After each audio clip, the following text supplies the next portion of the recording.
कल जो ये बात आई किसान आंदोलन के नेताओं की तरफ से, किसानों की तरफ से, कि वो कमेटी के सामने भी नहीं पेश होंगे, उनका एक ही हल है कि ये वापस लिए जाएं तीनों कानून। तो क्या आज आदेश आना है, क्या ये उनके खिलाफ नहीं जा सकता? उनका क्या विचार है इसको लेके? क्योंकि एक धारणा ये बन सकती है कि उन्हें सुप्रीम कोर्ट पर भी भरोसा नहीं।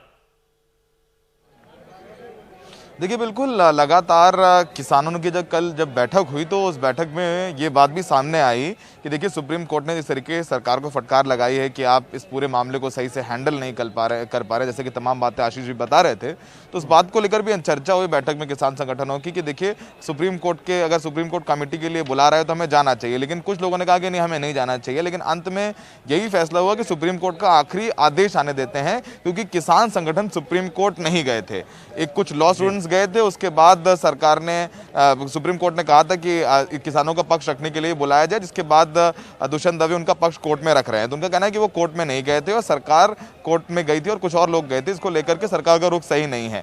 उनका कहना है, लोगों को लगता है कि अगर कमेटी बना दी गई तो फौरी तौर पर तो ये कानून भले ही सुप्रीम कोर्ट होल्ड कर दे, लेकिन कमेटी की रिपोर्ट आने के बाद और वापस से ये कानून सरकार हो सकता है कि लागू कर दे। और कई राज्यों में कानून लागू हो चुका है, जैसे उत्तर प्रदेश, मध्य प्रदेश जैसे राज्यों में कानून लागू हो सकता है। तो ऐसे में उनको एक बिल्कुल क्लैरिटी चाहिए कि सरकार कानून रद्द करे, वापस एक कंसल्टेशन हो, इस कमेटी में भी वापस कंसल्टेशन हो कि भाई ये गुण दोष है, उसके बाद में पूरी तरीके से कानूनों को वापस बनाया जाए और उसके बाद फिर लागू किया जाए। तो किसानों का ये मत है, लेकिन उनकी नज़रें भी सुप्रीम कोर्ट के आदेश पर हैं। और जाहिर सी बात है, जैसे कि आशीष जी बता रहे थे, शशांक, की बिल्कुल ये इनके खिलाफ जा सकता है, क्योंकि जिस तरीके से 48 दिन से यहाँ पर बैठे हुए हैं ये लोग और काफ़ी चीज़ें भी हो रही हैं। लेकिन फिलहाल सबका जो है, किसान भी इस समय सुप्रीम कोर्ट पर ही नज़रें बनाए हुए हैं।